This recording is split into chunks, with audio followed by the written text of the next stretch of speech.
Hello everyone, welcome to this tutorial. In this tutorial, you will add foundation slab and structural framing members to the industrial complex project created in the previous tutorial with the following project parameters and project specifications. The first project parameter is foundation. So we are going to use the footing rectangular type with the dimension 72 inches by 48 inches by 18 inches. Second one is foundation slab. So in the foundation slab, we are going to use the 6 inches foundation slab type. Third one is beams. For this project parameter, we are going to use the concrete rectangular beam type with 12 inches by 24 inches dimension and W wide flange type with W14 by 30 dimension. Fourth one is structural floor with LW concrete on metal deck type and 1.5 inches metal roof deck type. Fifth and finally is file name to be assigned as C05 Industrial Complex Tube 2. Then we are going to see the steps that are required to complete this tutorial. Open a project file C04 Industrial Complex Tube 2. Add foundations, add foundation slab, add beams, add structural floor, save the project using the Save As tool and close the project by using the Close tool. The first section of this tutorial is opening the existing project. In this section, you will open the project file created in tutorial 2 of chapter 4.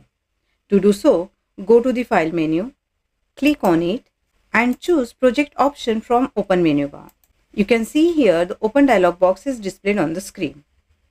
In this dialog box, browse to the C drive, open ISD 2024 folder, then open Industrial Complex Project subfolder. Then select C04 RSD 2024 TUTE subfolder, click on it and choose C04 Industrial Complex Tube 2 project file and then choose Open button. You can see here the selected project file opens in the drawing window in the entry structural plan view. Then the next section is adding isolated footing foundations. In this section, you will add the isolated footing foundations to columns.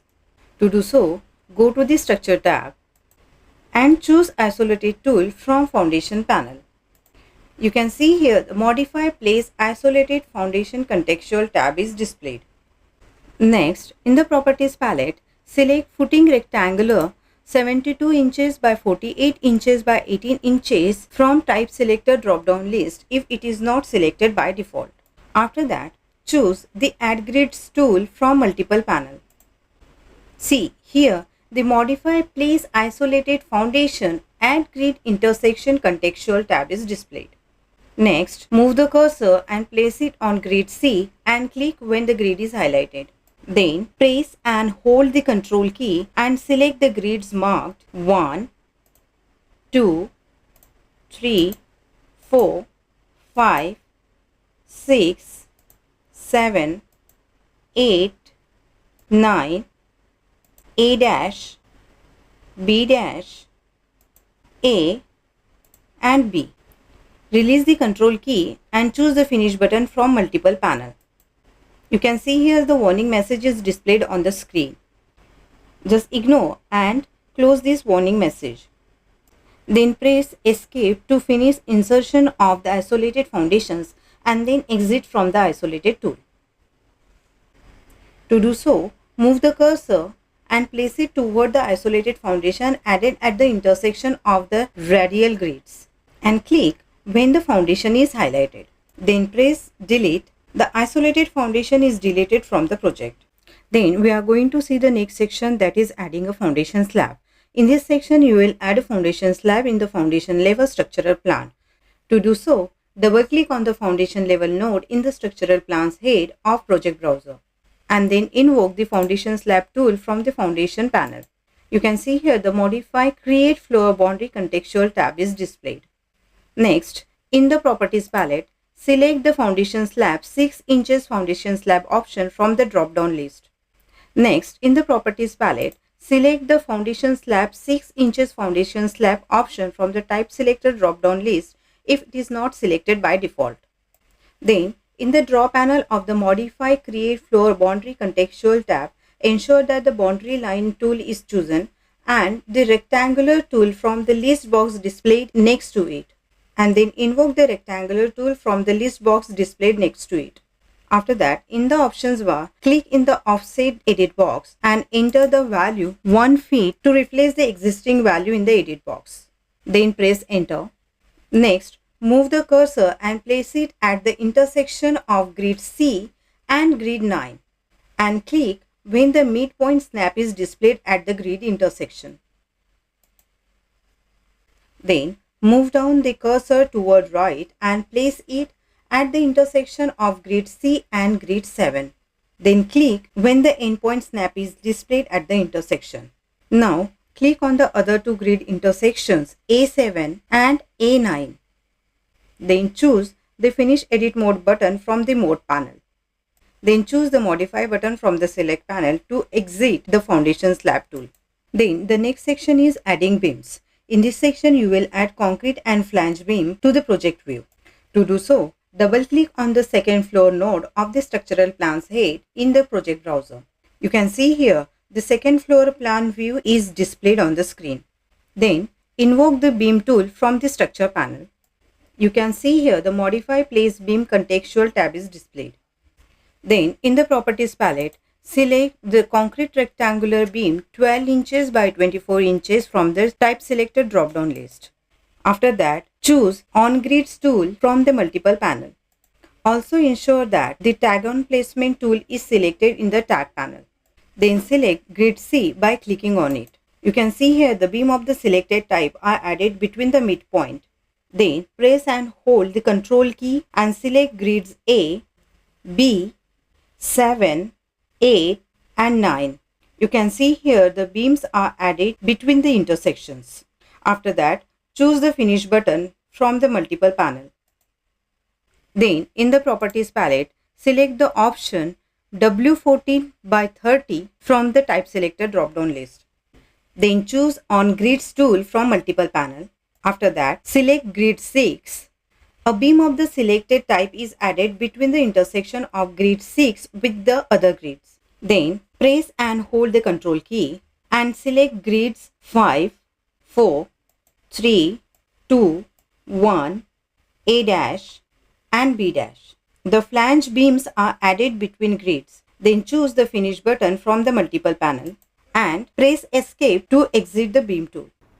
Then we are going to see the next section, that is adding the structural floors. In this section, you will add structural floors to the project view. To do so, invoke the structural floor tool from the structure panel. You can see here the Modify Create Floor Boundary contextual tab is displayed.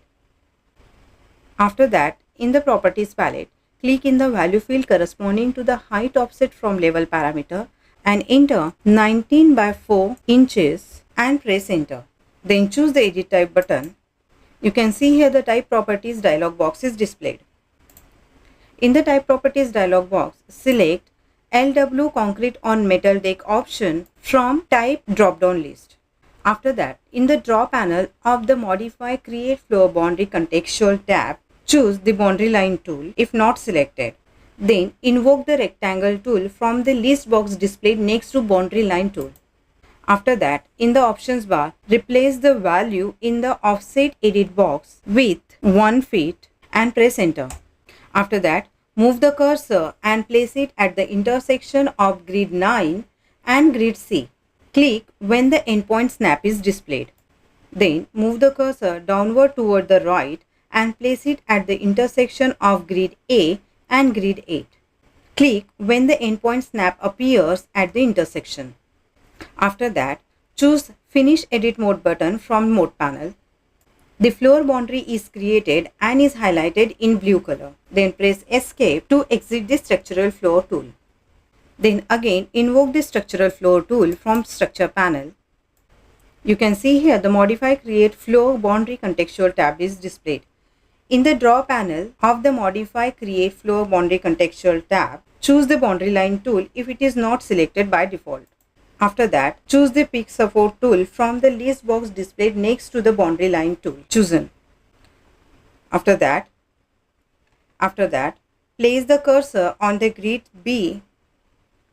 After that, place the cursor on the beam at grid 7 and then place the cursor on the beam at grid 7 between grids A and B. You can see here the beam gates highlighted. Click on the highlighted beam to add the first edge of the structural floor. Next, choose the Pick Lines tool from the Draw panel. Then, move the cursor and place it over the beam located at grid B. Then, move the cursor and place it over the beam located at grid B dash between grids 6 and 7. The beam gets highlighted, click on the highlighted beam. Next, one by one, click on all the outer flange beams placed on grids B-1 and A- to define the floor boundary. After you have clicked on all the outer flange beams, the floor boundary is created. Then choose the Finish Edit Mode button from the Modify panel. You can see here the floor is created. After that, in the Properties palette, select the option Floor 1.5 inches Metal Roof Deck. Then press Escape to exit the Structural Floor tool. Then, the last section of this tutorial is saving the project. In this section, you will save the project by using the Save As tool. To do so, go to the File menu, click on it, and choose the project option from Save As menu bar. You can see here the Save As dialog box is displayed on screen. In this dialog box, browse to the C drive and open RSD 2024 folder. Then open subfolder Industrial Complex Project. After that, create new subfolder with the name C05 RSD 2024 TUT. Then open this subfolder and enter the file name as C05 Industrial Complex TUT 2 in the file name edit box. Then choose Save button. The Save As dialog box closes and the project file is saved. After that, we need to close the project. To do so, go to the File menu and choose Close option. The file is closed and the tutorial is completed. Finally, now you know how to add foundations, add foundation slab, add beams, and add structural floor. Thanks for watching this tutorial.